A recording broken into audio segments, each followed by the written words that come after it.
Hey everyone, Pastors Jordan and Steve here. We're looking at Acts chapter 11 today, and I want to ask this question is how do we deal with criticism? Because there's so much criticism that's going on in the world. Like we face it, growing up, you just face it from like people directly. Right now you can face it indirectly. You can put up a nice family video and you got people criticizing, like we're doing gardening now and you'll have people telling you that's not the way you plant a raspberry bush. Criticism can really sting. It can actually make you into a very negative person yourself. And here in this Acts chapter 11, Peter's being criticized for preaching the gospel to Gentiles. If you can believe that, Steve, like imagine. Oh my. Like that controversy of but that was a big deal back then, right? And I want to kind of look at this passage here and kind of ask you as well, is like, how should we deal with criticism when people are criticizing us in our workplace, in our homes? Maybe not in our homes. Edit that out. But in criticism is how do we deal with criticism as believers? Yeah, sure, Jordan. I think the most important thing is where's our source? And we see in this case, in chapter 11, Peter has just gone and preached the gospel to some Gentiles, and people are coming back and criticizing him. And his response in verse 12 about how the Holy Spirit told him to go.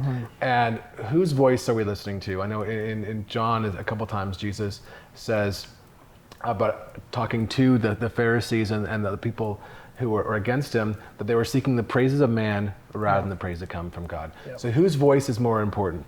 Is it God's voice and being obedient and following in union with him? Or is it the people that are criticizing it? Whose opinion matters more to me? And if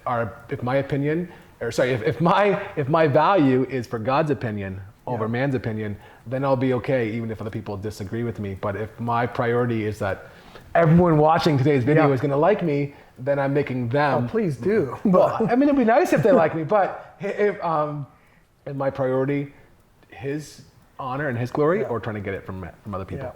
Yeah. I think criticism. I was watching this one cartoon, and they were talking about don't ever look in the comments, right? Don't ever look in the comments. And I think about people that pastor these big churches, and sometimes I look in the comments or I'm reading articles, just like to see these snappy responses, right? But these can really sting. And I do love what you point out there where you said the Spirit told me to do it. And I think we have to look at what is Jordan, like what is the flesh when I've messed up and I need to say sorry, and what are things when the Spirit has told me to do something and I'm being criticized for that, and how to separate them. Because some things that if Jordan is doing it and I did a bad job or I didn't do something correct, or maybe I should be able to take some constructive criticism, not have it affect my self-esteem. But if the Spirit is telling us to do something, right, then we need to be faithful to what the Spirit says. And they said earlier on, is that you can judge for yourself, but we have to do what God has told us to do. We need to obey God rather than man. So I just want to encourage you, maybe you've been battling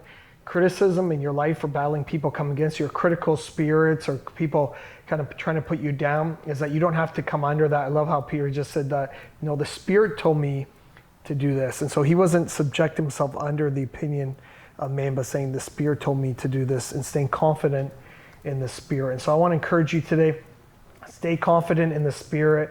Don't allow criticism to get you down, especially when it's things that are coming against what God has called you to do. If God's asked you to do it, the Spirit's led you do it, then do it, because God is the one that's speaking to you to do that act. So God bless you. Have an incredible rest of your day. God bless you.